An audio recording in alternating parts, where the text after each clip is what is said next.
Hi hello నమస్తే welcome to mister Rama media. నేను మీ anchor Rama. మొత్తానికి ఈ ఫోటో చూశాక చాలామంది టీడీపీ కార్యకర్తలు వాళ్ళు ఏ నూతిలో దూకాలో తెలియని పరిస్థితి ఏర్పడింది ఇప్పుడు ప్రస్తుతం. ఎందుకంటే ఈ ఫోటోలో ఉన్న కీలకమైన వ్యక్తి జోగి రమేష్ గారు. ఇక్కడ చూసుకోవచ్చు, ఈ రెడ్ మార్క్లో ఉన్నారు జోగి రమేష్ గారు. ఇది జరుగుతోంది టీడీపీ పార్టీకి సంబంధించిన ఒక ఫంక్షన్. టీడీపీ పార్టీకి సంబంధించిన ఫంక్షన్. గౌతు శిరీష గారు ఉన్నారు కదా, గౌతు శిరీష గారి తండ్రి అయినటువంటి గౌతు లచ్చన్న గారి విగ్రహ ఆవిష్కరణ ఫంక్షన్ ఇది. ఇందులో చాలామంది టీడీపీ నాయకులు, ఇటు పార్థసారథి గారు మినిస్టర్ పాల్గొన్నారు, కనకండ్ల సత్యనారాయణ గారు వచ్చారు, ఇంకా చాలామంది టీడీపీ నాయకులు ఉన్నారు. ఈ టీడీపీ నాయకులు అందరూ ఉన్నా సరే ఇందులో వైఎస్ఆర్సీపీ పార్టీకి సంబంధించింది, అది కూడా గతంలో ఇదే చంద్రబాబు నాయుడు గారి మీద, ఆయన ఇంటి మీదకి ఒక సైన్యాన్ని తీసుకొని దాడికి వెళ్ళిన వ్యక్తి జోగి రమేష్ గారు. అదే జోగి రమేష్ గారిని ఇక్కడ వీళ్ళు ఆహ్వానించారు. నిజంగా ఈ ఎపిసోడ్ ఎంటైర్ చూశాక కింద కామెంట్స్ అన్నీ చదువుతూ ఉంటే, ఈ కొన్ని ఫోటోలు ఇవన్నీ చూశాక నిజంగా టీడీపీ కార్యకర్తలు ఎంత రగిలిపోతున్నారంటే, మనందరికి తెలిసిందే. ఇదే జోగి రమేష్ గారు ఇటు చంద్రబాబు నాయుడు గారిని, ఇటు లోకేష్ గారిని, ఇటు పవన్ కళ్యాణ్ గారిని బూతులు తిట్టినటువంటి వ్యక్తి. ఎలక్షన్ టైంలో కావచ్చు, అంతకుముందు కావచ్చు. మరీ ముఖ్యంగా చంద్రబాబు నాయుడు గారి ఇంటి మీద దాడికి వెళ్ళిన వ్యక్తి. ఇప్పటికీ స్టిల్ ఆ కేసు అనేది నడుస్తుంది, కోర్టులో ఉంది అంశం. సో అలాంటి వ్యక్తికి వీళ్ళు పిలిచి మరీ మర్యాదలు చేస్తున్నారు. మర్యాదలు అంటే గుర్తొచ్చింది, ఈ ఫోటో చూడండి. నేను ఉటికినే మర్యాదలు అనలేదు, ఇది చూశాక మీకే క్లారిటీ వస్తుంది. ర్యాలీగా వెళ్తున్నారు చూసారా, ఆ ర్యాలీలో ఉన్న వ్యక్తులు ఎవరు?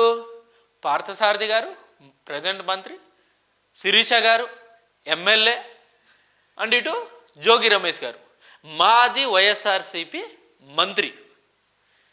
నిజంగా అనిపిస్తుంది అబ్బా, నిజంగా రాజకీయ నాయకులు ఇలా ఉంటారా? లేకపోతే రాజకీయమే ఇంత? లేకపోతే మారాల్సిందే మన కార్యకర్తలేనా? వీళ్ళు ఎప్పటికైనా రాజకీయ నాయకులు ఒకటే అవుతారా? పార్టీలతో సంబంధం లేదా? గత చరిత్ర వీళ్ళకి అవసరమే లేదా? గతంలో చంద్రబాబు నాయుడు గారిని ఏ రకంగా దూషించారు, గతంలో లోకేష్ గారిని ఈయన ఏ రకంగా దూషించారు, గతంలో చంద్రబాబు నాయుడు గారి ఇంటి మీదకి ఏ విధంగా దాడి చేశారు, ఇవన్నీ మర్చిపోతారా? అంత ఈజీనా రాజకీయాల్లో మర్చిపోవడం? అంత ఈజీ ఉంటుందా? మరీ రాజకీయాలు అంటే మరీ ఇంత దారుణంగా ఉంటుందా? సో అలాంటి వ్యక్తికి ఇప్పుడు వీళ్ళు పిలిచి మరీ మర్యాదలు చేస్తున్నారు, రెడ్ కార్పెట్ వేశారు అంటే నిజంగా ఇక టీడీపీ పార్టీ కార్యకర్తలు నిజంగా ఆ పార్టీని ఇలాంటి నాయకుల్ని విమర్శించడంలో తప్పు లేదు నిజంగా అండి. ఎందుకంటే ఇప్పుడు మనందరికీ తెలుసు, ఇప్పుడు వైఎస్ఆర్సీపీ పార్టీ అధికారంలో లేదు, అధికారం కోల్పోయింది. ఇప్పటికీ వైఎస్ఆర్సీపీ పార్టీకి సంబంధించిన అనేక మంది నాయకులు ఇటు టీడీపీలో ఇటు జనసేనలో జాయిన్ అవుతూ ఉన్నారు. సో అలా జాయిన్ అయ్యే వాళ్ళని చాలామందిని కార్యకర్తలు వద్దంటున్నా సరే నాయకులు జాయిన్ చేసుకుంటున్నారు. సో వాళ్ళ మనోభావాలకి తగ్గట్టు వీళ్ళు నాయకులు పనిచేయడం లేదు. సో అయినా సరే ఆ పార్టీకి అంటుపెట్టుకొని అదే పార్టీలో కొనసాగుతూ అదే పార్టీ కోసం ఇప్పటికీ చాలా కష్టపడుతూ ఉన్నారు. సో అలాంటి కార్యకర్తలకి ఏమాత్రం విలువ ఇవ్వకుండా ఇలాంటి మర్యాదలు చేస్తే ఈ కార్యకర్తలకి ఇక విలువేముంటుందండి? సో దీని మీద ఈవెన్ లోకేష్ గారు కూడా చాలా సీరియస్ అయ్యారు. శిరీష గారికి ఆల్రెడీ నోటీస్ ఇవ్వడం జరిగింది. ఆ నోటీస్ ఇచ్చారు, శిరీష గారు ఏదో క్లారిటీ అనేది ఇచ్చారు, కానీ అదంత సాటిస్ఫాక్షన్ లేదు. జోగి రమేష్ గారు కావచ్చు, జోగి రమేష్ గారి తనయుడు కావచ్చు, వీళ్ళు గత ప్రభుత్వ హయాంలో ఎన్ని విధాలుగా టీడీపీ నాయకుల్ని ఎన్ని విధాలుగా దూషించారో అందరికీ తెలిసిందే.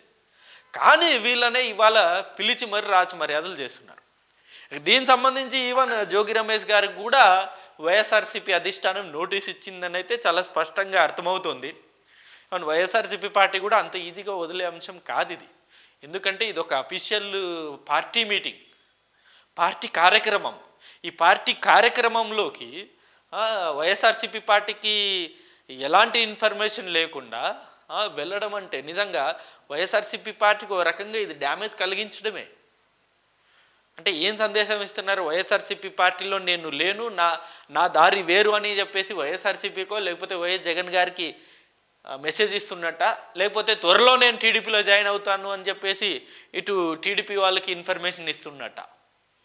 సో మొత్తానికైతే ఈ ఫోటో బయటకు వచ్చిన దగ్గర నుండి టీడీపీ తమ్ముళ్ళు ఇటు జన సైనికులు కావచ్చు రగిలిపోతున్నారు.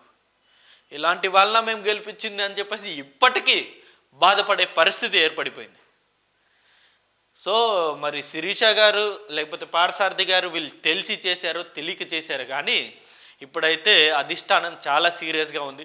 ప్రస్తుతానికైతే లోకేష్ గారు వార్నింగ్ ఇచ్చి వదిలేశారని అయితే చాలా స్పష్టంగా అర్థమవుతుంది. ఇదే కనుక మళ్ళీ రిపీట్ అయితే చంద్రబాబు నాయుడు గారు ఇంటర్ఫియర్ అయ్యే అవకాశం ఉంది. చంద్రబాబు నాయుడు గారు కనుక ఇంటర్ఫియర్ అయితే ఖచ్చితంగా వాళ్ళ మీద యాక్షన్ మరోలా ఉంటుంది. గతంలో మనం చూసే ఒక ఎమ్మెల్యే మీద, గెలిచిన ఎమ్మెల్యే మీద లైంగిక ఆరోపణలు రాగానే అతన్ని తీసేయడం జరిగింది, సస్పెండ్ చేయడం జరిగింది. అంత సీరియస్గా ఉన్నారు ఇప్పుడు చంద్రబాబు నాయుడు గారు. చిన్న ఆరోపణ వచ్చినా వెంటనే యాక్షన్ తీసుకుంటున్నారు. గతంలో లాగా నోటీసులు ఇచ్చి సమాధానం చెప్పండి అని ఏం లేవు. ఇప్పుడు డైరెక్ట్ అటాకే, డైరెక్ట్ సస్పెండే. సో ఇకనైనా నాయకులు ఎవరైనా, వైసీపీ వాళ్ళు కావచ్చు, టీడీపీ వాళ్ళు కావచ్చు, ఈ జంపు జిలానీలు అవకాశవాద రాజకీయ నాయకులు ఎవరైతే ఉంటారో వాళ్ళని ఒక రకంగా కార్యకర్తల మనోభావాలకు అనుకూలంగా పార్టీలో చేర్చుకోవడమో పార్టీ నుండి తీసేయడమో చేస్తే ఆ రాజకీయ పార్టీ ఖచ్చితంగా భవిష్యత్తు ఉంటుంది. అంతే తప్ప మేం రాజకీయ నాయకులు ఒకటే కార్యకర్తలు ఏంది మాకు చెప్పేది అని అనుకుంటే మాత్రం లైఫ్ మీదే డేంజర్లో పడుతుంది, అంటే పార్టీ కూడా డేంజర్లో పడినట్టే. ఇది అంశం. అండ్ ఈ అంశం మీద ఈ ఎపిసోడ్ మీద, ఎంటైర్ ఎపిసోడ్ మీద మీ అభిప్రాయాన్ని కూడా కింద కామెంట్ రూపంలో తెలియజేయండి. Thank you for watching this video. Thank you.